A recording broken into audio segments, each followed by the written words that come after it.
Bom dia! Hoje é dia 1º de julho de 2020, 9 horas da manhã, pontualmente.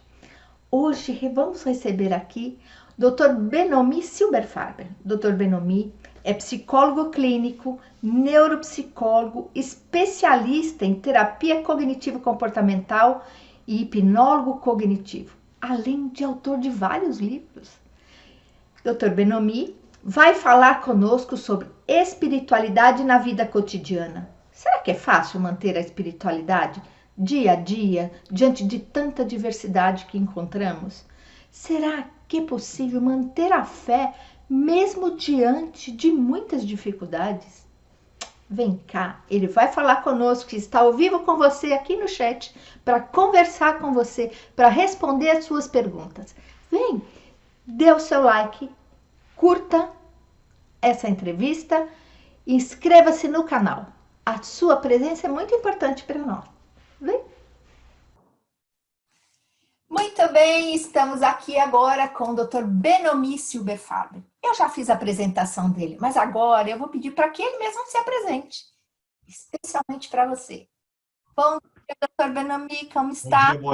Bom dia, Marta. É um prazer grande participar da sua live. Como eu disse para você, eu já tomei 3, 4 Rivotris antes de entrar, né? Como se ele precisasse, né? É um prazer estar com o teu público e estou à tua disposição para o que tu precisares. Você pediu que eu me descrevesse.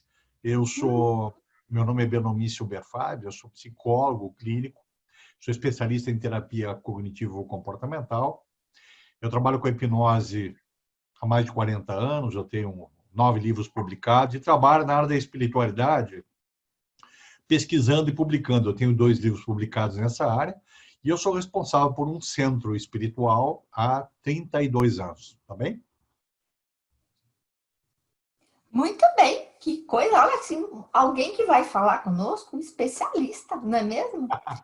Doutor Benomi, eu fiz a chamada do vídeo e eu queria que o senhor contasse um pouquinho qual é a diferença de religião, religiosidade e espiritualidade.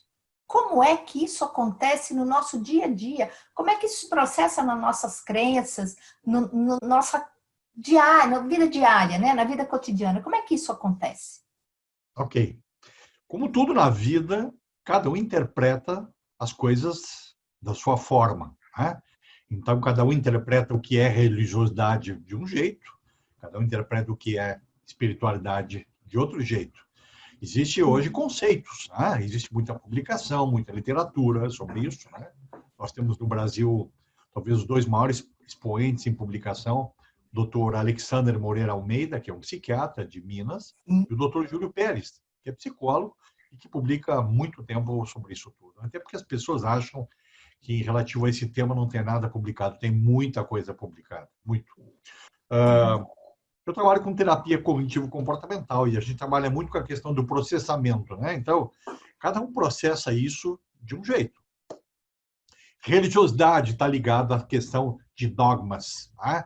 Não é uma questão muito ampla, né? Eu, por exemplo, as pessoas ligadas à religiosidade estão muito ligadas ao que a religião faz com que você trabalhe no dia a dia. E aí, pena que se trabalha muito a questão da culpa e pecado, né? Muitas religiões trabalham com isso, né?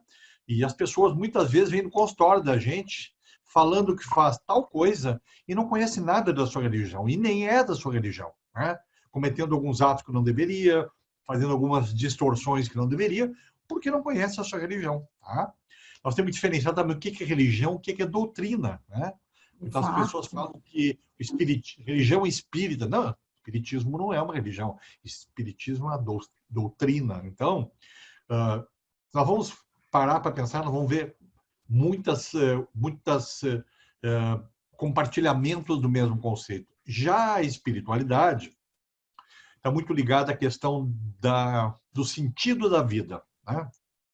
Eu, por exemplo, eu posso estar ligado à espiritualidade e não ter nada a ver com religião. Né? Então, religião e espiritualidade podem viver separados. Né? Eu posso estar ligado à espiritualidade, ter as minhas crenças, eu posso ter a minha fé, que é uma coisa que nós falamos ainda, e eu não tenho nada a ver com religião. Assim como eu conheço pessoas que são religiosas, por incrível que pareça, e que não têm ligação nenhuma com a espiritualidade. ok?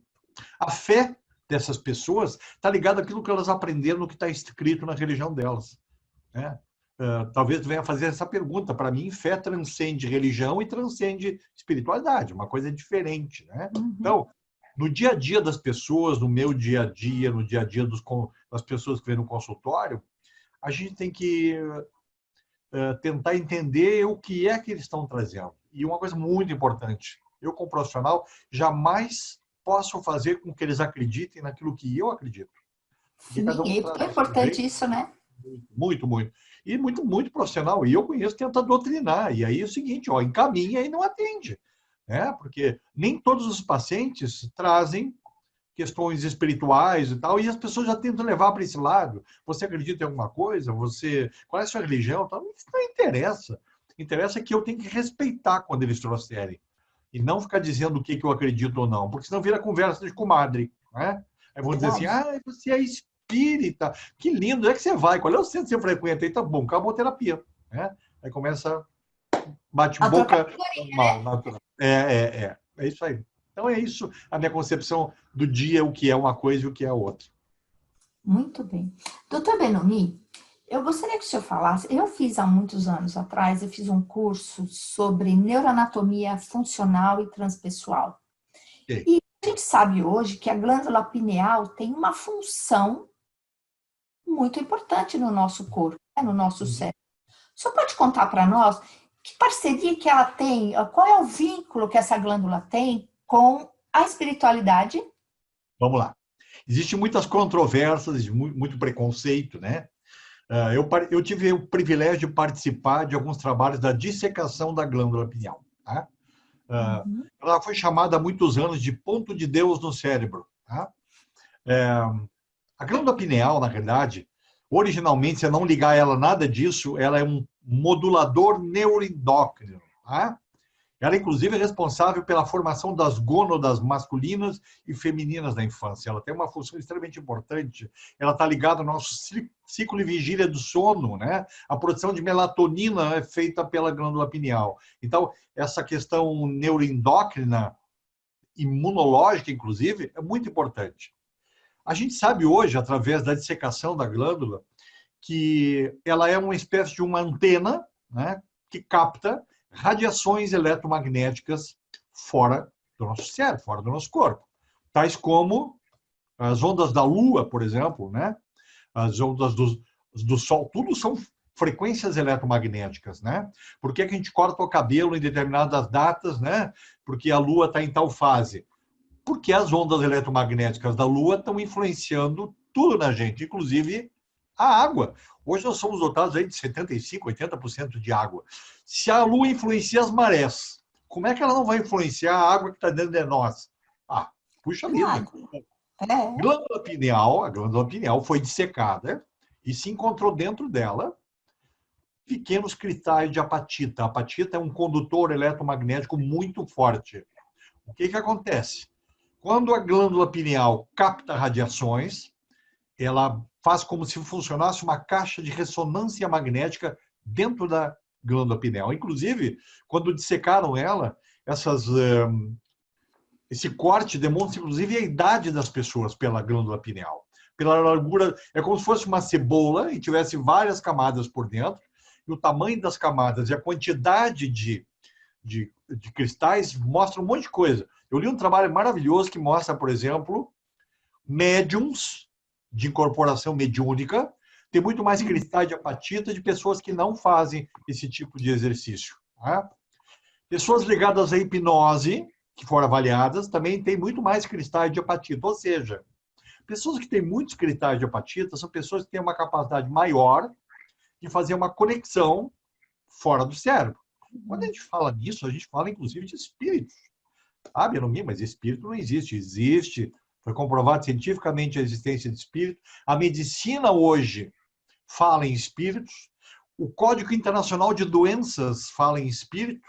O nosso DSM-5, que é o nosso Código de Doença Mental, fala em DSM-5 e diz uma frase que a maioria dos profissionais nem leu. Está escrito assim: os profissionais da área da saúde mental têm que ter muito cuidado quando atendem pessoas que pertencem a grupos religiosos que dizem ver ou ouvir espíritos, porque eles podem estar vendo ou ouvindo espíritos e não estar tendo psicose.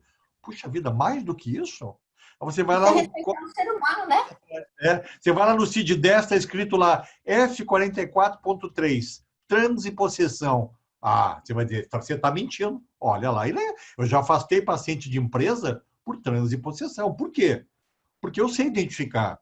Por quê? Porque eu faço um exame psicopatológico antes, eu vejo que não tem nada de psicopatologia, portanto, nós vamos para o viés espiritual. Então, a glândula pineal tem essa função muito legal.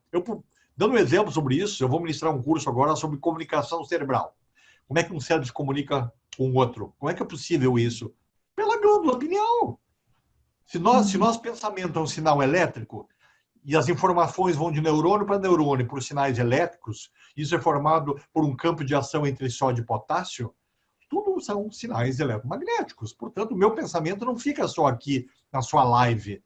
Isso sobe para esse grande campo eletromagnético, onde está tudo. Espiritualidade, espíritos, física quântica, e aí vamos longe aí, né? E faz uma porção de pontes, né? Muitas pontes. Mas é uma coisa que a gente tem que ir com calma, porque isso é muito forte para algumas pessoas que são muito retrógradas ainda, né?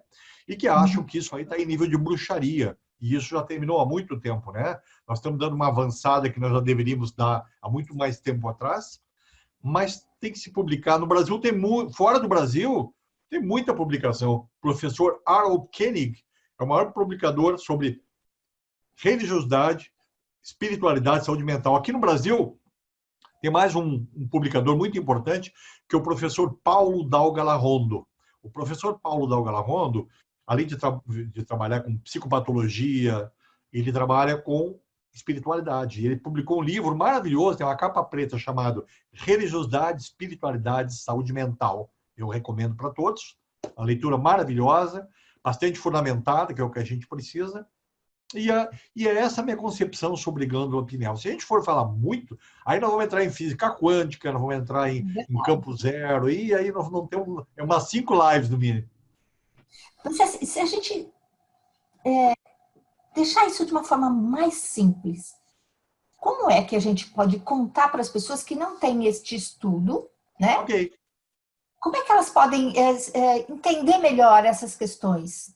Né? Então, eu tenho que fazer isso no meu consultório, porque às vezes eu atendo pessoas que têm um nível de compreensão um pouco mais baixo em relação a isso e trazem problemas espirituais na prática clínica. E eu não saio correndo, nem mando uma ambulância vir para internar e nem fico pedindo socorro. A gente estudou e a gente conversa. Como é que eu explico isso para o paciente? O paciente às vezes me pergunta, Benomi, às vezes me acontece de eu conectar isso, conectar aquilo. Às vezes a minha mãe vai falar não sei o quê, eu já falo antes dela falar e tal. Isso aí é premonição? Eu digo, não é premonição. E aí eu entro na glândula pineal e digo, olha, tu tem um órgãozinho pequenininho aí no teu cérebro, parece um feijão, chamado glândula pineal. É o único órgão do teu cérebro que tem a capacidade de captar coisas fora do cérebro, em nível magnético. A Benomi, o que é nível magnético? Seu coração, por exemplo. Seu coração bate por magnetismo. Quando você tem um problema cardíaco, você vai tomar um choque. Portanto, a gente chama isso de cardioversão. Isso são sinais elétricos. O seu cérebro também trabalha com sinais elétricos. Então, a capacidade que você tem, que você diz que às vezes sabe o que a pessoa vai falar, ou você sente alguma coisa diferente dos outros, é porque você tem esse feijãozinho um pouquinho mais desenvolvido. E quanto mais você desenvolver isso, maior a sua capacidade. Isso não precisa ter medo. Isso é um órgão, é isso mesmo. Né? Alguns chamam de terceiro olho, né? Então, a gente começa a falar em terceiro olho, tá? Nós vamos cair para a questão de esoterismo. Então, às vezes eu prefiro não falar nisso para o paciente, né? Alguns se assustam e não voltam mais. Então, tem que ter muito cuidado, né? Porque muitos dos pacientes sabem que eu trabalho na área espiritual. Então, muitos vêm e acham que eu estou batendo tambor, jogando búzios, dando passo no consultório. Eu não faço isso. Eu já fui chamado no conselho. Cada lugar tem as suas características, né? Ok, mas eu já fui chamado no conselho regional, porque eu fui denunciado por colega, sempre colega, né? Dizendo que eu fazia bruxaria dentro do consultório, que eu dava passe, que eu fazia intervenção espiritual e tal. Eu não faço nada disso. A única coisa que eu faço é educar o paciente sobre o que ele tem. Né? E aí, para esses pacientes, para facilitar, a gente faz um exame psicopatológico antes, para saber se é um paciente que não tem delírio, se é um paciente que não tem alucinação, né? Eu não posso tratar algo desse tipo com o paciente sem saber se ele pode cair para um... E já aconteceu. De eu ter achando que o problema era espiritual, e não era. A questão era psicopatológica. O paciente era um paciente conversivo, ele tinha delírio, tinha alucinação, paciente embotado, tinha alguns traços de esquizofrenia, mas não parecia no momento, né? Então não dá para ficar se empolgando muito, achando que tudo que o paciente traz é espiritual, né? Então eu sou Verdade. psicólogo, eu conheço um pouco da área, mas meu trabalho é como psicólogo. Então, sua pergunta, como facilitar? Não fala psicologuês e nem nada em termos de neurociência que o paciente não vai entender. É explicar isso. Ah, e pergunta, mas isso aí é uma coisa que dura até quanto na cabeça da gente? Dura para sempre. Mas isso envelhece? Eu digo, como você. Mas onde é que ele pode me atrapalhar? Talvez você não tenha mais a velocidade daqui a, sei lá, 20 ou 30 anos que você tem hoje para captar alguma coisa, assim como a nossa memória. Depois de X idade, eu não vou dizer a minha, né? Não parece que eu tenho 95, né? Então, a gente demora um pouco mais para captar algumas coisas, né? Se você não tem nenhum tipo de patologia que te atrapalhe nisso, tudo é um pouquinho mais devagar e você vai se adaptando. Então, essa capacidade de entender a questão da espiritualidade, você tem que ter muita calma e ver o que o paciente alcança. Você não pode pular na frente dele. Se você pular na frente dele, ele se assusta. E aí ele pensa duas vezes, tipo assim, o que ele está falando? Que coisa é essa? Então, eu vou avançando aos pouquinhos. Quando o paciente permite que eu vá adiante um pouquinho, por exemplo, o paciente entra lá no consultório e diz assim, Melanie, eu estou com um problema, minha mãe está sentada na beira da minha cama todas as noites conversando comigo, 1 hora mais ou menos, e eu ando cansado. Eu digo, sua mãe acorda à noite? Ela diz, não, ela já morreu há 10 anos. E aí a gente começa a conversar. E aí você vai fazer um exame psicopatológico. Se não aparecer nada, você vai para os protocolos, e a gente talvez vai falar sobre isso depois, que existem hoje para atender pacientes que trazem questões espirituais dentro do consultório de um psicólogo, ou de um terapeuta, seja o que for, para o paciente não se sentir perdido. Tem índices, isso depois a gente vai falar talvez, absurdos hoje, apenas, isso no mundo inteiro, no Brasil até menos, eu acho, apenas 9% dos profissionais de saúde mental têm capacidade ou querem atender pacientes que trazem esse tipo de problema. 9%. A demanda de pacientes é absurda. Os profissionais não estão preparados, poucos profissionais estão preparados. Eu louvo muito o seu trabalho, Marta, que eu sei que você trabalha muito nessa área, nos cursos, nas suas pós-graduações, as coisas trans, né? Esse dia, falando do trans, o cara perguntou assim, como é que eu consigo captar alguma coisa espiritual boa? Para ele, faz um trans-download. Né? É verdade. O que é um trans-download? Faz um download através de uma oração, né? Que tem uma força absurda, né? Para buscar essas coisas boas aí de cima, né? De cima da onde? Eu digo, do seu de cima, não do meu. Cada um tem o seu de cima. Isso é tão importante, né, doutor Benomi? Porque a pessoa entender de que ela é um canal de energia poderosíssimo. E a conexão dela com as crenças dela tem um poder muito grande na vida dela, não é mesmo? Pro bem e pro mal. Positiva ou negativa, isso tem um poder muito grande na vida dela, né? Então, entende? Eu falo que a gente é ignorante até que a gente começa a abrir a porta para aprender, né? Você falou tudo. No sentido, mas de não conhecer, né?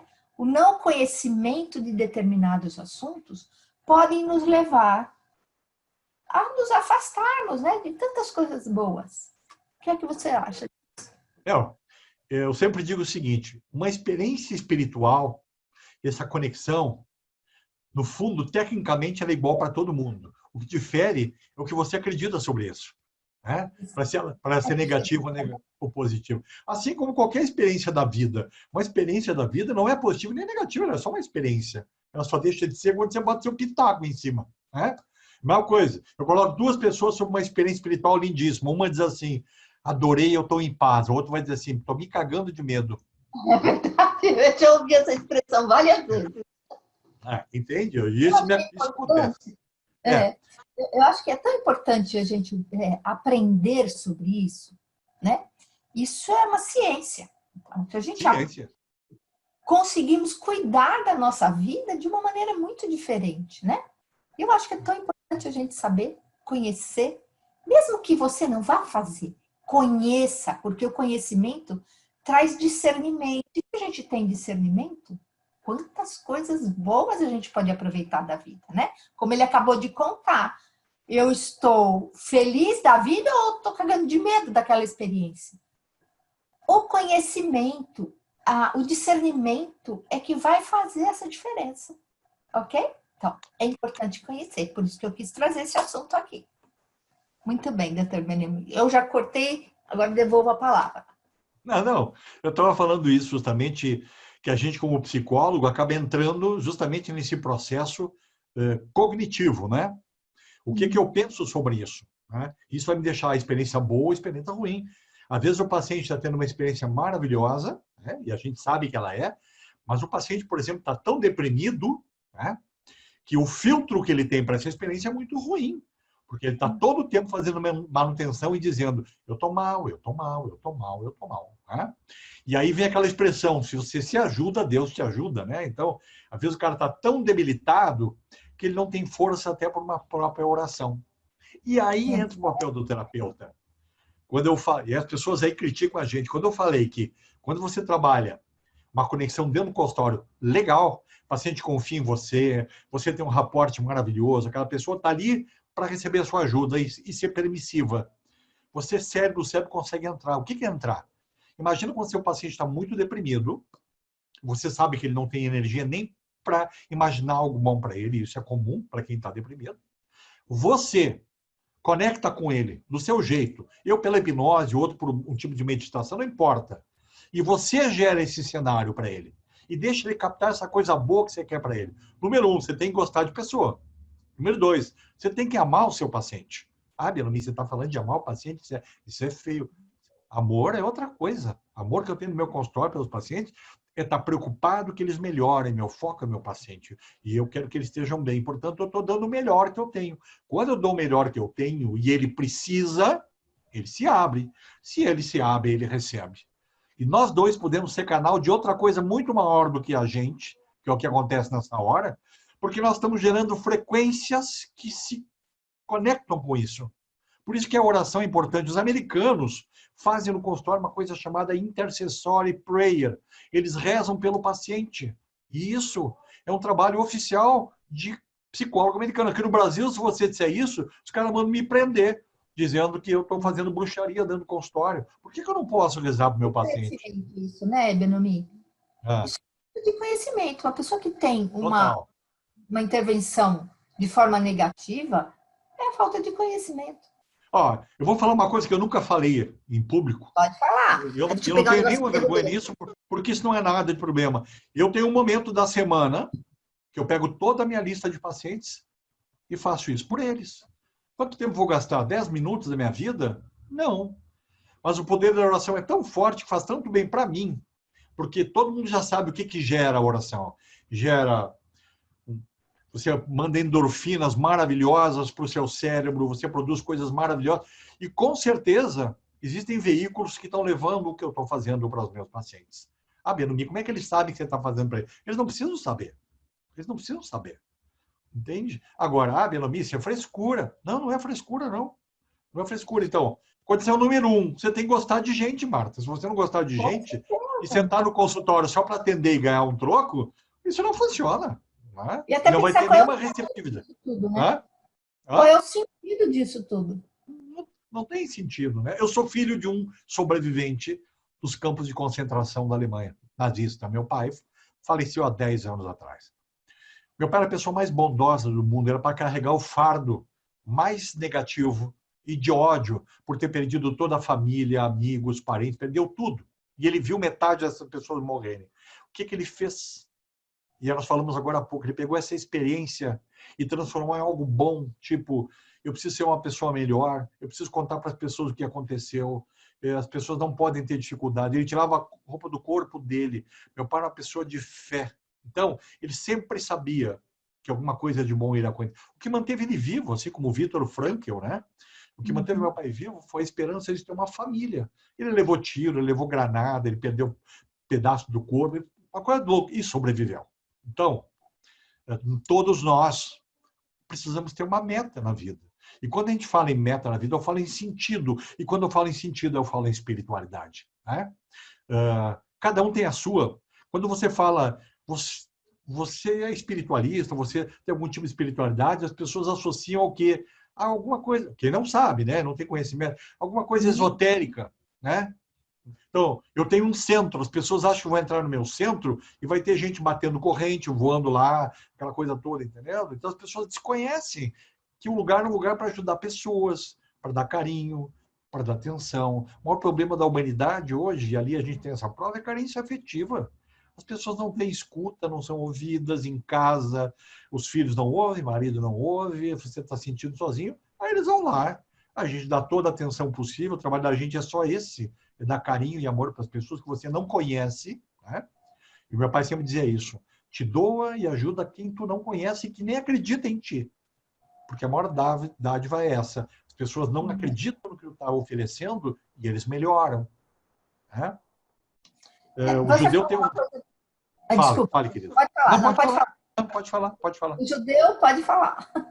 O judeu tem uma frase que diz assim, a caridade tem que ser anônima, porque se ela não for anônima, ela é vaidade. Então você não tem que propagandear para os seus pacientes que você está orando por ele. Imagina ele chega no consultório e você diz assim, sabe, eu estou orando muito por você. Ah, acabou a oração, já não serve para nada, né? Você está virando estrela e está na vitrine para o seu paciente, né? Você falou uma coisa bem bacana, eu quero retomar isso. É sobre a fé que o seu pai tinha. Conta para mim como é que isso se processa no cérebro, nas células do seu corpo, nas conexões que isso faz.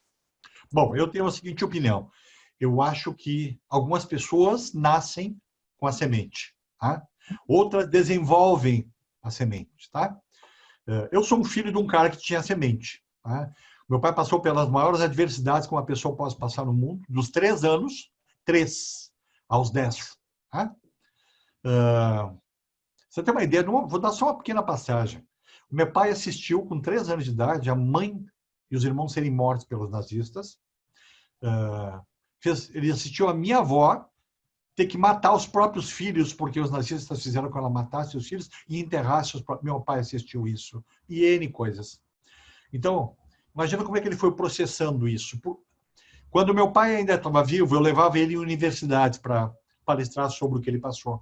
E aí todo mundo perguntava assim, o nome dele era Iléo. Seu Iléo, como é que você sobreviveu? A primeira coisa que ele respondia, porque eu acreditava em Deus, eu acreditava em algo muito mais forte. Deus era o nome que ele dava, cada um pode dar o nome que quiser. Claro. Né?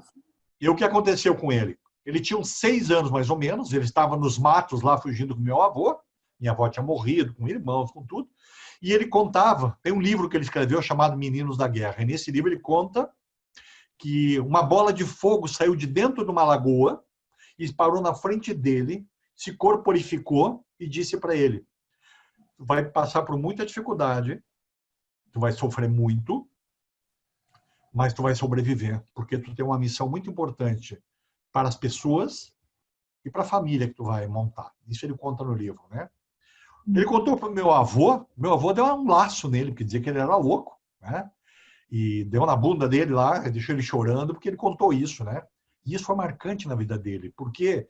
Porque isso aumentou a fé e a crença que ele tinha que nós não estamos sozinhos, e que existe algo que está à nossa volta que se preocupa com a gente.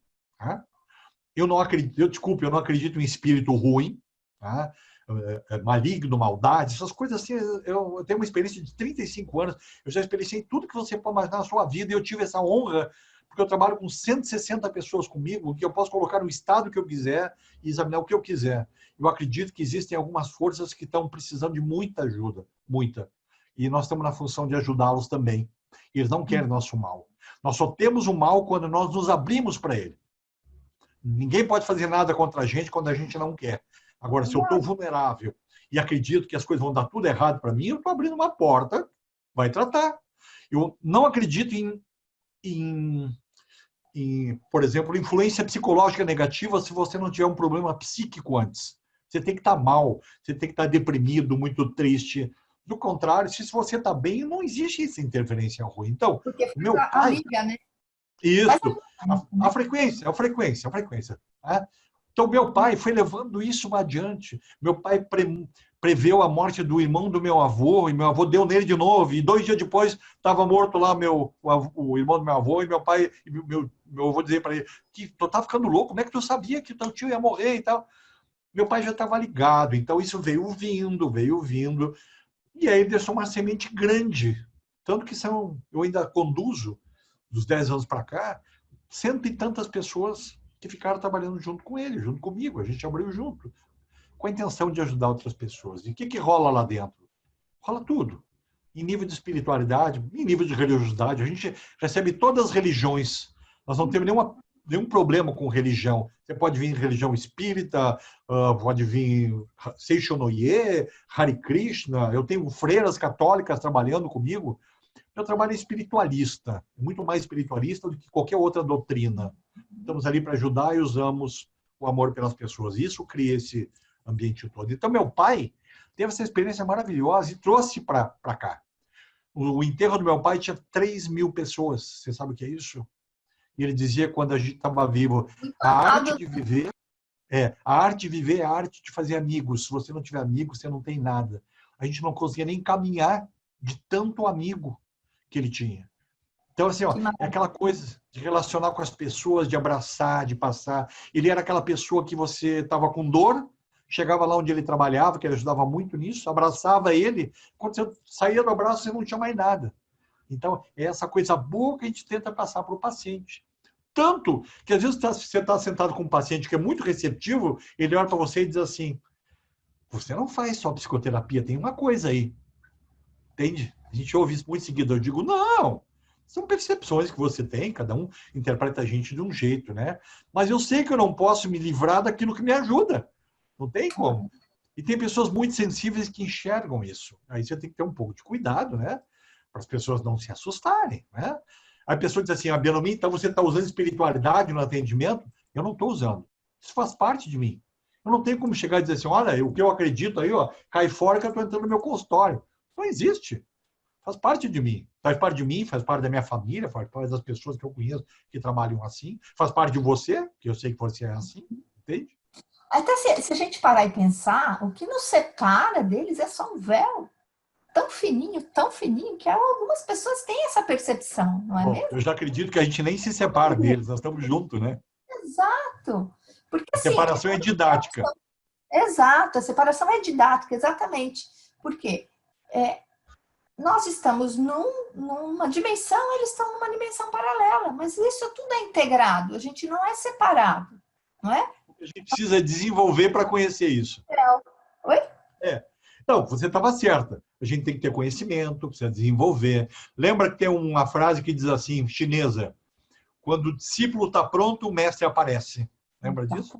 Então, Perfeitamente. a gente está gatinhando aí, como discípulo, para um dia, talvez, ter a honra de ver o mestre aparecendo. Eu tenho meu mestre, que é o meu pai, né? E as pessoas dizem assim, mas como é que você fala isso?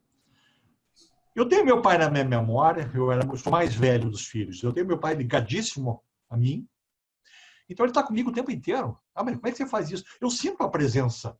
Como é que você faz isso? Você vai treinando para sentir isso. Se eu quiser conversar com ele, eu não sou louco, eu faço isso. Basta eu deitar na minha cama à noite, fechar meus olhos e me levar, deixar levar para ele. Entende? Ah, mas ele fala com você? Fala. Você nunca foi internado? Não. Né? Você está dentro das suas faculdades mentais? Eu digo, eu estou. Gente, nós temos a memória das pessoas que se foram. Por que a gente não pode conectá-las, né? Essa é a memória, né? Das marcas que essas pessoas deixaram em nós, né? Não, e a memória não morre, né? Claro que não, né? Existe a memória física e a transpessoal. A memória Sim. não é mesmo? Então. Esses dias atrás, doutor Benomi, eu estava conversando com uma cliente e foi bem interessante, porque eu até falei para ela que você estaria conosco aqui no programa, que a dificuldade que ela encontrava de ensinar a fé para os seus filhos. Eu falei, como é que você vive isso? Porque os filhos vão nos observando. como o Benomi falou, uns já trazem essa semente já brotando. Outros vão ter que aprender com a gente, né? E eu percebo assim que as minhas netas, elas têm uma percepção muito grande dessa questão da espiritualidade. Outro dia eu vi uma cartinha que a minha neta mais novinha escreveu para Jesus. Eu achei tão interessante. Ela falou assim: Jesus, eu te amo porque eu sei que você cuida de mim e de toda a minha família. Ela aprendeu isso dentro dela, né? Ela tirou de dentro dela isso.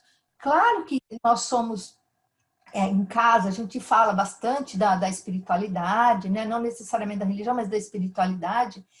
E as crianças observam isso. Como é que você olha para isso, Benomi? Conta para nós, como é que isso funciona dentro do estado psicológico da criança? Tem aquele ditado, né? O meu pai falava isso, a sua neta conhece a árvore de onde cai a fruta, né? Então, a gente sabe que tem um caminho, né? Bom, você não pode ter uma concepção e querer que seus filhos tenham a mesma que a sua. Isso é uma coisa. Sim. Tá? Eles têm uma influência. O quanto eles aceitam a influência é diferente. Por exemplo, eu conheço um casal que tem 2 filhos, formados e tudo. Um são muito ligados à espiritualidade e o outro é extremamente racional. Né? Mas aí você vai perguntar assim, como é que são filhos de pais que estão ligados à questão da espiritualidade? Um é e o outro não é. Mistura. Uma questão que vem com você, mistura experiências da vida, né? Que é muito importante, né? Pessoas que têm experiência muito negativa da vida, muito negativa, ou não acreditam em nada, porque Deus não existe, ou então, o contrário, sofrem tanto que chega na última hora e diz assim, que não acreditavam, né? Diz assim, por favor, seja lá o que dizem que acreditam, me ajuda, né? E aí você começa a mudar. Agora, em questão das crianças, a influência maior é a questão da cópia, né? Do que você fala. Você sabe que você funciona de um jeito, uma neta vê você de um jeito e outra neta vê de outro. Então, uma neta pode entrar na sua e outra neta não. O que eu acho que não pode é forçar. Eu acho que não pode é forçar. Claro. Uhum. Vou dar um exemplo clássico. Meu filho mais velho, ele era muito ligado ao meu pai. Então, ele era muito ligado a essa coisa. Ele trabalhava comigo no meu centro e tal. Quando meu pai faleceu, ele abandonou tudo. Porque ele disse para mim que perdeu a referência que ele tinha. Não abandonou a fé, mas abandonou trabalho, essa coisa ligada a mim, coisa e tal, porque o meu pai era o referência e não quis mais. Então, vê como essas coisas das experiências influenciam muito a gente. Tá? Então, eu só acho que a gente tem que ter muito cuidado de não influenciar para crianças terem o direito de escolher se elas querem pensar nisso, se elas querem acreditar em Jesus ou não, se querem acreditar em Deus ou não, entende?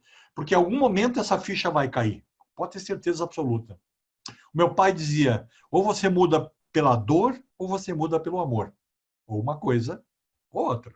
Talvez, às vezes, uma criança ou um jovem desse vai desenvolvendo e acaba voltando para aquilo que ele não gostava, tal, por dor. Você acaba aprendendo. Olha o que é a pandemia. Se mais do que está acontecendo com a gente, então cada um faz uma leitura. Eu poderia estar me deprimindo em casa, que eu tenho mais de 60 anos, dizendo que acabam meus pacientes, vou ter que começar tudo do zero e cortar meus pulsos.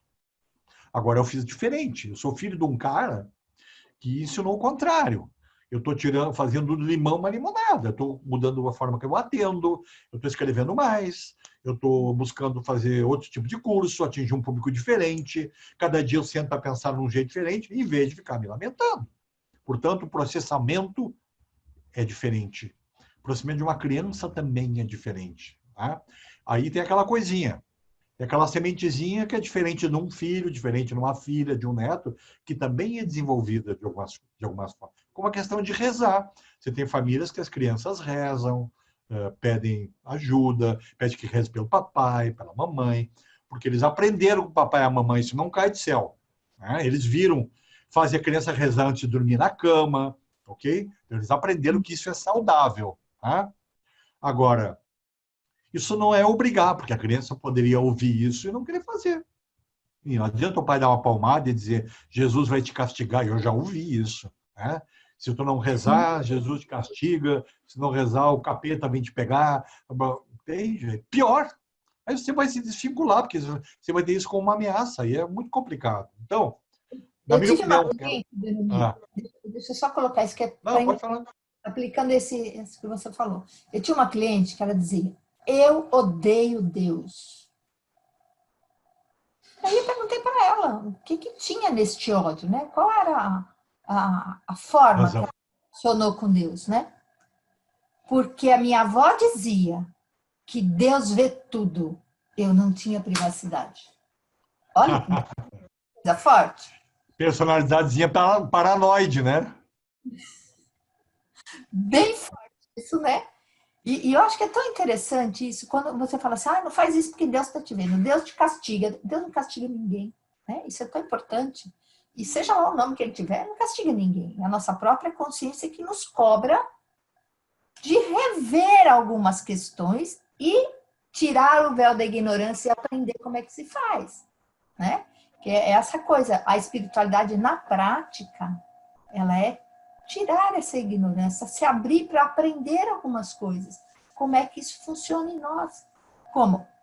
Fisiologicamente, Benoni, como é que a fé funciona? Como é que as suas células recebem essa carga elétrica ou biomagnética? Como é?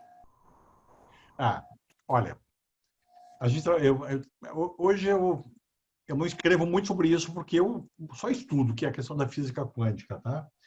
As nossas células funcionam da seguinte maneira: a célula não está longe da biologia, tá? Então, o que acontece? Nós nascemos com um programa duplo, um de sobrevivência ou de desenvolvimento pessoal, ou um ou outro no início. As pessoas que são medrosas, ansiosas, estão ligadas à autopreservação e têm muita resposta de medo, vêm para essa aqui. As pessoas que nascem mais resilientes, e tem isso e aquilo, vem para o lado do desenvolvimento pessoal. Então, cada célula do corpo da gente tem uma antena, tá?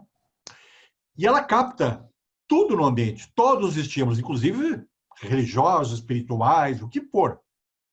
Quando ela capta nessa antena, ela vai passar para um outro lugar, que é o lugar do processamento, da representação mental, de como isso é interpretado. Se isso é interpretado com medo, ela vai gerar biologicamente na gente cortisol, né? Tudo que é porcaria para mostrar que eu estou em perigo. Tá?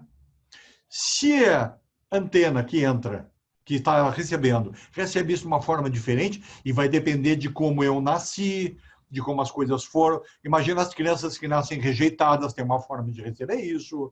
As crianças que sofrem logo no nascimento têm uma forma diferente. E a biologia vai interpretar isso. Então, a questão da fé é a mesma coisa. Mesma coisa. Você recebe... Mesma coisa. Por exemplo, eu dou o exemplo do meu pai. Né? Todo mundo da minha casa recebeu a mesma mensagem que meu pai deu para todos. Somos 4 filhos. Alguns são mais intensos nessa coisa da ligação e outros menos. Tá? Nem todos trabalham comigo, por exemplo, nem todos frequentam, então eu não posso obrigar, não vou dizer, aquele ali é um filho renegado, porque o pai era assim e o filho não é. É um direito que nós temos de escolher. O que nós não podemos é rejeitar que isso não exista. Porque isso existe. Não tem como negar. A forma é se você quer deixar a coisa receber ou não. Isso vai pela a questão da mediunidade, que a gente nem falou aqui. Tá? A pessoa diz assim, mas eu gostaria tanto de ser médium. Todo mundo é médium. Uns mais e outros menos. Né? Não tem assim, como se fosse um troféu. Dentro do meu trabalho, a gente tem escola, e a escola mostra, desmistifica toda essa baboseira, né? Tipo assim, eu não vou conseguir trabalhar aí porque eu não incorporo. Uma bobajada, né? Eu digo, incorporo. Por que isso aí é troféu? Mas se não acontece, não dá. O fato de você ter intenção de ajudar, para mim, já é o suficiente. Isso é lido. Espiritualidade está em contato com a gente, sabe que você está aqui para doar, para ajudar. Não precisa estar virando boca, fazendo piruetas, é bobagem. Então, essa forma de interpretar tem uma coisa muito clássica. A gente, quando está atendendo, por exemplo, num dia, tem lá, sei lá, 50 pessoas atendendo. Quem é que as pessoas que entram querem? aquele que está com a cara diferente, que está fazendo beijo, que tá... a outra pessoa que está quietinha lá esperando para ajudar e talvez seja em melhor condição, eles não vão. O ser humano gosta de ver.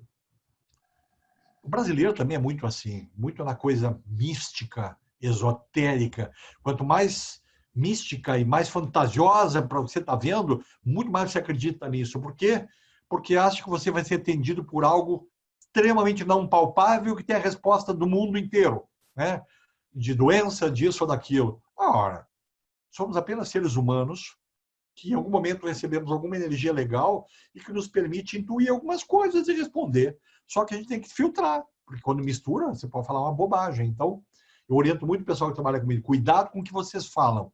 Se você tiver alguma dúvida, não falem, abracem, dê uma mensagem de esperança e tal, e fiquem quietos. Porque muitas vezes, mas foi o espírito que falou. Não existe. Todo mundo é dono do seu corpo, você sabe o que você está fazendo. Então, esse teatro é um teatro que existe em muitos lugares, às vezes a gente deixa isso passar, né? Mas, voltando ao que você tinha perguntado, tudo isso se processa neuroquimicamente na gente. A espiritualidade não está fora disso. Quando você tem uma intervenção espiritual e não está fazendo bem, onde é que ela pega? Ela pega na sobrevivência. Então, você tem dor, você tem náusea, você não come, você tem problema de fazer sexo. Tudo isso está ligado a sintomas da espiritualidade. Quantas vezes você vai fazer exames, viram de perna para o ar, você não tem nada, mas continua com sintomas. Com certeza, você tem influência aí.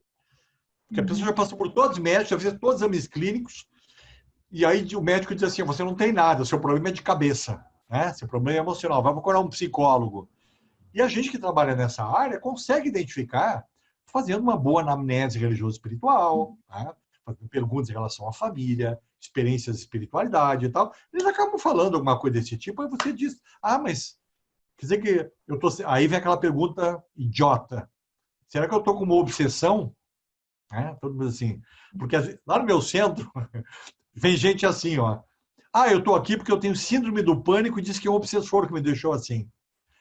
Aí eu digo, olha, síndrome do pânico, você tem que atender um psicólogo. O que eu vou fazer aqui com você é deixar você mais calma, mais tranquila, mais segura, aumentar a sua esperança e provavelmente as crises vão demorar um pouco mais para aparecer. Aqui não tem cura, não é? Então, isso acontece muito, muito. Então, nós temos um trabalho, e você tem esse trabalho também, de desmistificar muita coisa. As pessoas leem muita baboseira hoje publicada e que isso atrapalha demais, né? E a expectativa dessas pessoas aumenta de tal forma que a gente tem que ser um mágico no consultório, porque eles vêm esperando, né? É que nem o caso da hipnose. Quem me procura na hipnose já procurou tudo que tinha na vida e acha que a hipnose vai fazer mágica. Entendeu? E aí tem gente que vai embora. Eu digo aqui, ó, eu sou psicólogo, eu não sou hipnotista. Mas será que você faz hipnose? Eu digo, não importa. Você vai fazer um tratamento comigo. Se a hipnose tiver condição de entrar, ela entra, senão não. Então não quero. Então vai embora. Entende? É a mesma coisa que a questão do espírito. É um milagre, né, Benoît? A pessoa vem buscar milagre, ela não faz nenhum processo de transformação pessoal e o terapeuta tem que fazer o milagre. E eu sempre digo para ele, o milagre é você quem faz. Isso lembra... Meu pai era vivo e a gente... É você quem faz o milagre. Oi? Meu pai era vivo e lá dentro do lugar que a gente trabalha, esse processo muitas curas muito lindas e tal. Aí meu pai atendia a pessoa era curada de, sei lá, bebida, cigarro, não importa. E a pessoa sumia, ficava um ano sem aparecer. Aí voltava de novo e dizia assim para o meu pai, aquele negócio voltou que eu tinha.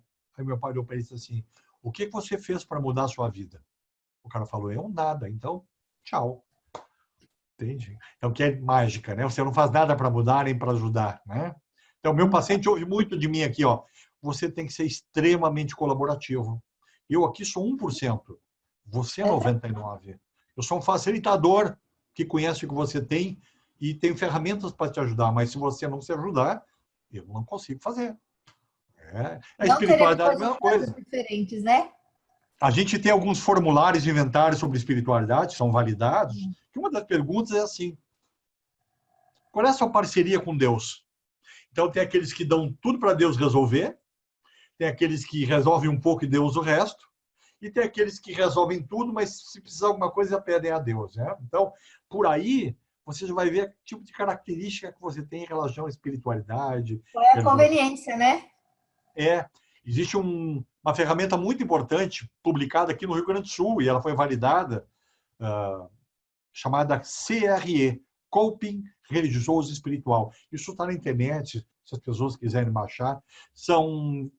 Do inglês o verbo to cope, ferramentas. Que ferramentas tu tem para poder trabalhar essa parceria com Deus? Então, isso aí tem publicado. As pessoas, mas pelo menos tem isso publicado. Claro que tem. As pessoas estão muito afastadas da coisa, da literatura ligada à espiritualidade, à religiosidade, e acho que ainda tudo está em nível de bruxaria, né? Que você tem que ter algum dom que Deus te deu para atender alguém. Claro que não. Claro que não. Verdade. Agora você tem que respeitar. Você tem que respeitar. Inclusive, alguns médicos hoje, né, falam da espiritualidade em consultório. Muito. A cardiologia muito hoje. Exato. E as universidades têm como uma cadeira, né, a espiritualidade e medicina.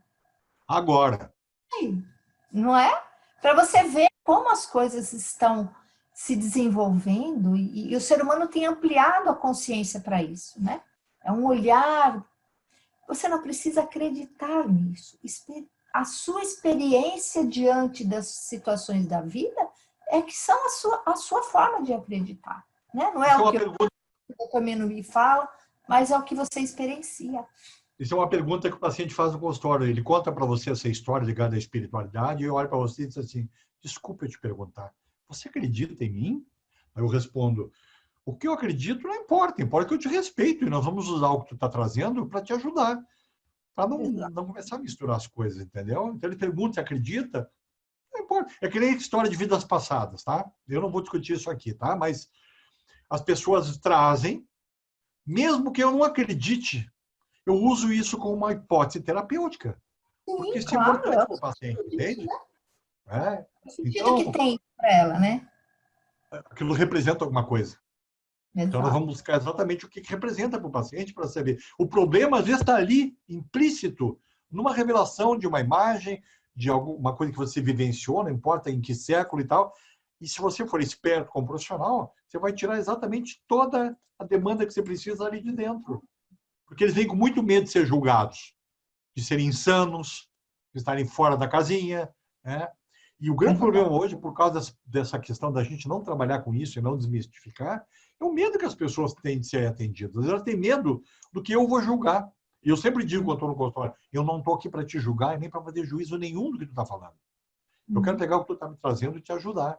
Ah, o senhor tem certeza? Eu digo, absoluta, absoluta. Não estou aqui para julgar. E se você já teve medo alguma vez em relação a isso, não vai ser aqui. Tá? Então, para nós psicólogos, para nós terapeutas, para você, tem um nicho absurdo. E essa pandemia, com certeza absoluta, vai trazer uma demanda, já está trazendo uma demanda de atendimentos absurdos, inclusive em relação à espiritualidade. Eu tenho uma paciente que veio disso tudo e disse para mim assim, você sabe que eu acreditava muito em Deus. Nessa pandemia aqui eu desacreditei. Aí eu disse para ela assim, deixa eu te fazer uma pergunta. E se você buscar um sentido para que Deus te deu nessa pandemia, por que tu não pensou nisso ainda? Por que tu está achando que ele te abandonou na pandemia? Por que você não busca um sentido para a pandemia para você ser uma pessoa diferente ou melhor do que você está nesse momento, em vez de ficar se queixando? Você já pensou nisso? Ela diz, não pensei nisso. A primeira coisa que a gente faz é se sentir rejeitado, desamparado, abandonado por aquilo que castigado, na verdade, né? Parece que é um castigo de Deus isso, né? Muita gente. Muita gente. Então, assim, ó, há um desamparo em relação à fé muito grande em algumas pessoas e uma emergência dela em outras. Então, nós estamos hoje numa balança aí na pandemia, né? Muita gente dizendo que Deus abandonou e outras orando para Deus para que as coisas melhorem, para que quando isso, eu não acredito terminar, porque nós vamos ter que nos adaptarmos a isso. Mas para quando isso diminuir, tivermos uma oportunidade de ter uma vida diferente, você tem a condição de crescer de novo, né? Porque senão vai ser muito complicado. Já está sendo complicado, né? Então, essa coisa da fé dentro da pandemia tem ajudado muitas pessoas. Eu costumo dizer assim, e faz todo sentido para mim isso, né? Este olhar, ter olhos de ver e ouvidos de ouvir. Qual é o sentido disso? Diante de todas as situações da vida, né? Eu vou ficar cego diante de algumas situações, vou olhar só o que tem negativo ou eu vou procurar aprender com aquela experiência, né? Então, isso é importante. É uma frase que eu escrevi no postei um dia, pandemia pedagógica. Algumas pessoas Eu fiz. lembra? Então, de novo, vai cair aqui as pessoas que nasceram com muito medo e as pessoas que estão pegando a pandemia para crescer, para entender, para ensinar, talvez, pelo que está acontecendo, essa coisa bacana da solidariedade, essa coisa de aproximar a família. Olha quanta coisa que nós tínhamos deixado para trás que está acontecendo, entende? Mas é aquela coisa, né? Cada um usa um óculos escuro diferente do outro, né? Cada um enxerga o que quer, né? Outros já vão para o outro lado e dizem assim, eu tive que conviver com quem que eu detesto. Eu digo, isso é uma maravilha. Você aprendeu uma coisa chamada tolerância e humildade, né? É verdade, isso. Para aceitar a diferença, né, das pessoas, né? Mas... Doutor Benoni, eu quero fazer uma proposta agora. Vamos ver. Eu gostaria que o senhor fizesse um fechamento, deixasse uma mensagem para essas pessoas que estão lhe ouvindo, lhe assistindo aqui, né? E que fizesse um exercício com eles, de uma forma, como é que eles podem se conectar com o eu superior deles e se conectar com a espiritualidade que é dele. É possível? Sim, possível. Eu tenho um exercício que eu faço e aí eu vou tentar passar. É muito simples, né? Você tem que usar a imaginação, porque tudo na nossa vida é imaginação, né? Se eu imaginar que eu sou incapaz, tudo que eu vou produzir na minha vida vai ser para dar errado. Se eu imaginar que eu estou vendo uma luz lá no fim do túnel e as coisas estão dando certo como eu gostaria, com certeza, cada pedacinho que eu vou caminhar, eu vou captar alguma coisa boa para levar.